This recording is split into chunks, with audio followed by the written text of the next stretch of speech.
Salut tout le monde, je suis Toasty et aujourd'hui dans Nooba Champion, nous allons parler du mental. Je tenais à remercier Tech qui m'a aidé pour cette vidéo. Je vous invite à aller sur Metafi où il propose des cours de coaching mental pour vous préparer à vos tournois de manière tranquille et pour optimiser vos chances de victoire. Personnellement, ayant déjà pris un cours avec lui, ça s'est très bien passé, donc je vous mets en description ces différents liens et n'hésitez pas à aller le suivre sur Twitter.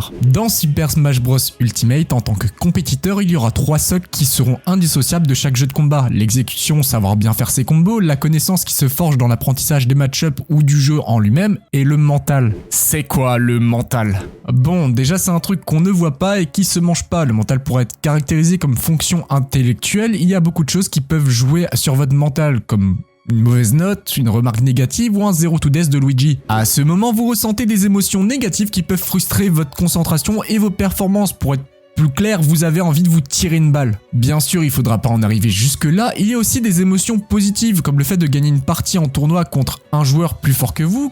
C'est comme un sentiment de réussite qui viendra suivre l'évolution d'un objectif. Bon, à m'écouter, vous allez croire que le mental c'est que des informations positives ou négatives, mais non. Le mental, ce n'est pas que ça, il fonctionne en fonction de l'équilibre et l'importance que vous donnez à certaines choses. On prendra comme exemple un joueur de renommée mondiale, Gluttony. Bien sûr, cet exemple fonctionne pour n'importe quel joueur. Votre objectif sera de le battre, vous donnerez une importance colossale à cet objectif, mais vous perdez une fois, 2 fois, 15 fois, et à ce moment-là, c'est votre équilibre mental qui va en prendre un coup. Bien sûr, toi et moi, oui, là je parle directement à la personne derrière son écran, il se peut qu'on soit tous différents, mais il se peut que vous supportez mal la défaite. Mais il se peut que vous ayez encore une fois perdu la game, ou bien une interaction qui vous fera perdre votre stock. Vous allez perdre votre calme et avoir un équilibre mental instable. Vous allez donc perdre le contrôle et jouer sans forcément réfléchir. Après, bouder peut-être dans votre coin après un match, ou vous trouvez une excuse bidon du pourquoi vous avez perdu la game. Donc le mental permet d'exécuter la moindre de nos capacités actuelles sans flancher ou hésiter. Les remises en question seront bien sûr mieux réfléchies après une partie sur les méthodes appliquées ou bien vos erreurs commises.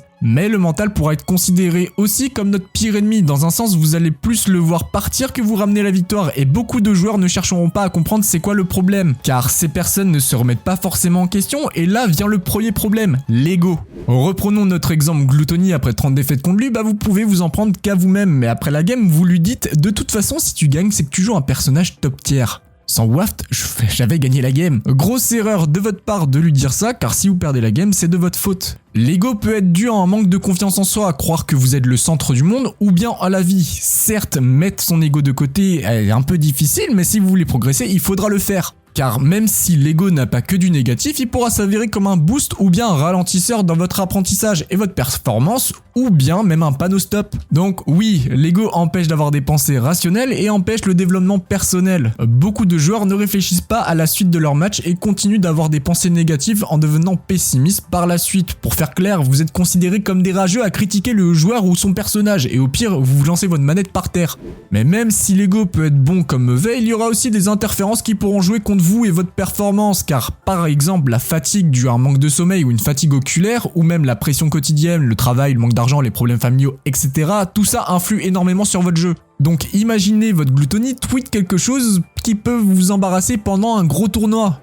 Donc pendant un gros tournoi, ceci pourra vous impacter et nuire ou bien vous relancer sur votre performance. Il faudra cependant, et je vous invite, avant vos gros tournois, de ne pas se mettre une pression et en profiter pour découvrir la communauté et jouer contre eux et avoir le mental le plus clairvoyant possible. Donc oui, un esprit sain dans un corps sain. Et on peut prendre d'autres exemples avec le sport. Si vous voyez un match de boxe à haut niveau, les boxeurs seront au top de leur capacité sans avoir à penser à grand chose. Bien sûr, chaque joueur est différent, mais on pourra savoir à l'instant T quel type d'individu vous êtes en fonction de votre attitude et de votre mental. Mais ce côté de vous pourra être redéfini plus tard en plus positif, car oui, vous n'allez pas juger une personne sur une game, mais plus sur la relation que vous avez avec cette personne. Et tout ça va nous amener à la peur. Bon, avant de commencer cette partie, il faut se dire un truc. Tous les joueurs ont peur. Comme la peur de passer en stream et d'être jugé après sur votre jeu, ou bien affronter votre joueur favori et ressentir l'aura de cette personne par peur de vous décevoir vous-même. Et oui, il faut se dire que tout le monde a peur et que personne n'y échappe. Toutefois, il existe différentes peurs. L'échec, l'adversaire que vous affrontez, est-ce que c'est rationnel d'avoir peur et les raisons. Et bien sûr en commentaire, n'hésitez pas à donner des exemples sur vos peurs ou bien des expériences, peut-être qu'une personne aurait vécu la même chose que vous. Donc oui, pour répondre à cette question, je vais prendre un exemple qui m'est déjà arrivé. Maeta, joueur de Ken et Ryu, qui vient me botter cul en tournoi. J'avais ce stress de me décevoir et la peur car c'est un top de mes personnages. Mais à relativiser sur cette question, un top c'est une personne normale, certes, mais il est meilleur que moi sur le jeu, sur le moment. Mais il se peut que je sois meilleur que lui dans un autre domaine, car lui-même a dû perdre contre des personnes qui étaient meilleures que lui et devait avoir la peur d'affronter cette personne. Dans tous les cas, que ce soit votre gloutonie ou une simple personne, ça ne sert à rien de la mettre sur un piédestal comme une personne supérieure. Ses résultats et son niveau sont la cause du travail sur eux-mêmes et sur le jeu. Donc avoir des attentes quand vous jouez contre un joueur meilleur que vous ou bien votre joueur favori, dans tous les cas vous aurez peur. Mais c'est là qu'il faut rester le plus calme possible et ne pas être interféré par des choses venues d'autre part. Vous êtes là pour jouer, essayez de faire de votre mieux et que vous gagnez ou que vous perdez, si vous avez tout donné, ne vous découragez pas. Et donc cette peur peut être aussi additionnée avec le stress, et les conseils que je vais vous donner, c'est des exercices de respiration qui vous permettront de garder votre calme. Je vous mets en description un article qui parle de gestion du stress, n'hésitez pas à aller le lire, c'est quand même assez intéressant. Cependant, il est possible de vous faire surprendre en plein match par le red screen de Ultimate, et c'est l'exemple parfait. Mais c'est pas parce que l'écran devient rouge qu'il est écrit game que c'est la fin de la partie. Un comeback est toujours possible, donc donnez-vous au maximum.